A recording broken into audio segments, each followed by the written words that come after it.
Hi, it's Health Clips Daily. Let's dive into managing intrusive thoughts and overthinking. You have a million thoughts a day, but you don't even notice them. You just believe them. We swim through our thoughts like a fish swims through water. We don't even notice how the way we think colors our view of the world. Sometimes we do notice, right? We notice thoughts we don't like, and then we don't know what to do with them. Sometimes you fight them or struggle against them, but you know if you think, "Oh, I'm such an idiot," and then tell yourself, "No, I'm the smartest person in the world," that doesn't necessarily feel any better. So, sometimes you get stuck in an endless loop of overthinking, obsessively struggling against a thought, or obsessively worrying about something. But that's not any better because struggle steals your attention and your energy. Our thoughts are like glasses. They are the lens through which we see the world. If you think the world is a terrible, mean place, that's what you'll see. If you think people are inherently good, that's what you'll find.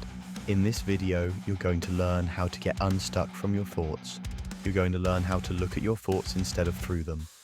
You're going to learn how to take off your glasses, how to look at them, and then decide if you want to hang on to them or if you want to choose a different pair. This skill is called cognitive diffusion. It's the difference between having a thought and buying a thought. This is such a powerful skill for processing emotions and fighting depression and anxiety. If you want to improve your mental health, the skill of cognitive diffusion teaches you to separate yourself from your thoughts. And this can give you power over your thoughts instead of letting them run the show. Do you know at least 3 people? If so, then the odds are good that you know someone who experiences mental illness. But if you're like most people, you may feel anxious and uncertain about how to help.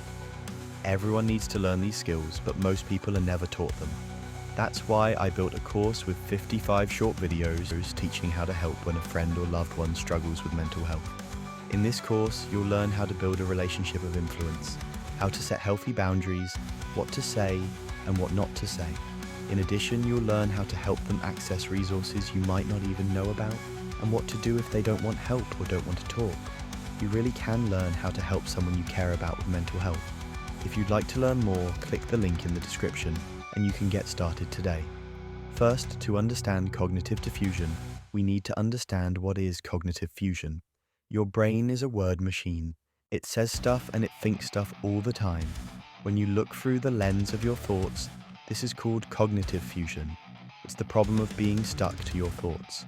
Cognitive fusion is buying into every thought that passes through your mind. It's when you think, "This is true," without noticing it. In this episode, we'll talk about recognizing all of our thoughts and separating ourselves from them, then selectively choosing which thoughts or beliefs to act on or buy, instead of letting subconscious thoughts dictate your mood, your choices, and your happiness. Let me start with a story to illustrate cognitive fusion and diffusion. Once I was working with a young man with social anxiety. Let's call him Miguel. He had a good group of friends, but every time he hung out, he would start to feel really anxious. At a party, he'd make a joke or say something, then start worrying. Did I say the wrong thing? Did I hurt her feelings? If one group of friends split off into the pool and another invited him to the game room, he'd panic, feeling terrified because he didn't know which group to join. Then he'd think, "Oh my gosh, I'm getting anxious again. I'm such a loser." Then, "Oh, don't think that way. What's the matter with you? Don't feel anxious. Why do you always do this?"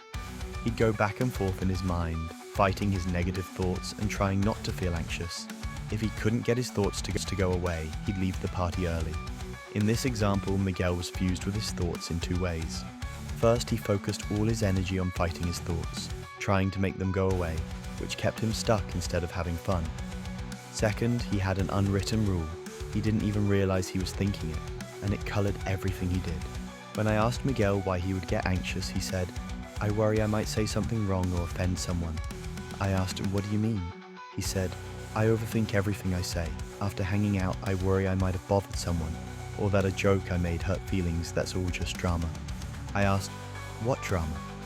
He said, "Well, if a couple of friends invite me to do something, but don't invite my other friend, and then my other friend invites me to something else that same night, how do I say no without making them feel bad?" I followed up, "They aren't being dramatic, you're just worrying." And he said, "Yeah." I asked, "What are you most afraid of?" He said that I might make someone feel bad by saying no. That's when I realized he had a rule in his head. You can't make anyone feel bad. I said, it sounds like you have a rule that you're never allowed to make anyone feel bad. He thought for a second. I guess so. I never noticed I had that rule, but now that you say it, I think you're right. He was able to remember some examples. One was wanting to break up with his girlfriend, but not doing it because he didn't want to make her feel bad. Another was saying great about food at a restaurant, even when it was bad, just to avoid conflict. He didn't realize he was thinking this way, but this rule was making him anxious. He had bought that thought, believed it without noticing. When we buy our thoughts, it's hard to change. The antidote? Learning to notice your thoughts without buying them. You learn to look at your thoughts instead of through them, noticing yourself as the thinker where thoughts happen. When Miguel noticed his unwritten rule, he saw how it kept him from good relationships. Seeing that rule, he realized it was just a thought, not helpful. Now he could replace it with a better thought. I can't control how others feel, but I value kindness and assertiveness. Recognizing this thought helped him feel less anxiety and focus on enjoying his time with friends. Cognitive diffusion can be a tricky concept to explain, but it's easier to experience. To help you practice, I'll give some simple exercises that let you feel what it's like to look at your thoughts instead of through them. The first activity is easy, but we'll do a milder version for now. Write down or say out loud all the thoughts that come to mind. For example, I don't get this, or I'm not thinking anything. Just notice that's a thought too. Then take one of those thoughts and add, I'm having the thought that, and stay with it. Can you notice the thought? See it as the thought you're having right now. Next, replay it with, I notice that I'm having the thought that, for example, I notice I'm having the thought that this is boring. Did you feel a sense of separation? Could you look at yourself while having these thoughts? Open your awareness to more thoughts coming up. Worry about work, how long this is taking, or other thoughts, and just notice them, then notice yourself noticing them. You just practiced cognitive diffusion, looking at your thoughts instead of through them. Remember, thoughts and emotions are just experiences you're having, not necessarily reality. You can have thoughts without buying them. Another helpful method is the Leaves on a Stream meditation. Check out that meditation on my channel. Another way is to name your thoughts, like calling a spiral of negative thoughts Billy Bob. When you name your thoughts, you're saying, this is just a thought. For example, there's Billy Bob popping up today. Identifying thoughts as a character makes it easier to see the .m as separate from yourself. Using Miguel's example, he could say, oh, I'm having the thought that I'm awkward, but then add, but just because I think that doesn't mean it's true. You can thank your mind for showing you thoughts. Say, thank you, mind, this thought doesn't have to control me. Another fun activity involves silly voices and singing. Say a strong thought in a weird voice like, I can't go to that party if I feel anxious, repeatedly. The weird voice makes the thought seem funny and less impactful. Similarly, repeating the word awkward over and over makes it turn into a jumble of sounds, reducing its emotional power. These exercises are all rooted in ACT's principles, which help create space between you and your thoughts, so you can choose how to respond rather than react automatically. Externalizing thoughts onto objects is another powerful practice. Write a thought on a piece of paper, crumple it, or imagine a thought as a physical object like a rock with I'm unlovable written on it. Carry it around or put it aside, symbolizing holding or releasing that belief. A client I worked with low self-esteem carried a big rock labeled I'm unlovable, and when she chose to believe that, she carried it. When not, she set it down. This practice helps externalize and detach from thoughts, giving you control over whether to believe or discard them. You can carry objects like rocks or even horse poop. Whatever helps you practice non-attachment.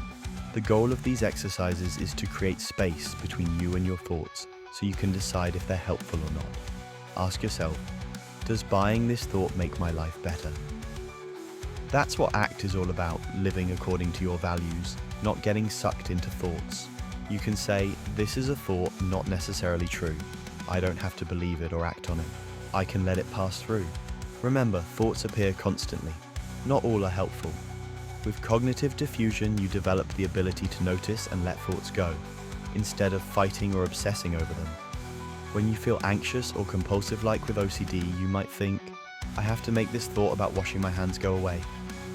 But with Defusion, you can acknowledge the thought without buying into it, creating space for emotions rather than being overwhelmed. Compared to CBT cognitive behavioral therapy, Defusion emphasizes observing thoughts without directly challenging or changing them. Instead, it fosters flexibility and personal choice, helping you live a more values-driven life. CBT might challenge a thought like, "I'm a complete loser," to find an exception. But with ACT, you simply observe and accept that it's just a thought, then ask if it's helpful. In summary, don't obsess about fighting your thoughts or trying to make them go away. You don't have to believe everything you think. With cognitive diffusion, you create a little space, say, "I'm having the thought that I'm awkward," instead of "I am awkward." Then ask yourself if this thought is helping you live your values. If it isn't, just notice it and let it pass. This simple shift allows you to focus on what truly matters, living a meaningful, mindful life. Thanks to ACT developers like Stephen Hayes, Jason Luoma, and Russ Harris for these helpful techniques. For more resources, check out their work. Remember, these skills are part of my free 30-skill course, How to Process Your Emotions, designed to help you handle depression, anxiety, and intense emotions. Continue practicing, and you'll develop the mental resilience to navigate thoughts with confidence. If you want full access, my course offers extra worksheets, exercises, and bonus content. The link is in the description below. Thanks for watching, take care, and live mindfully.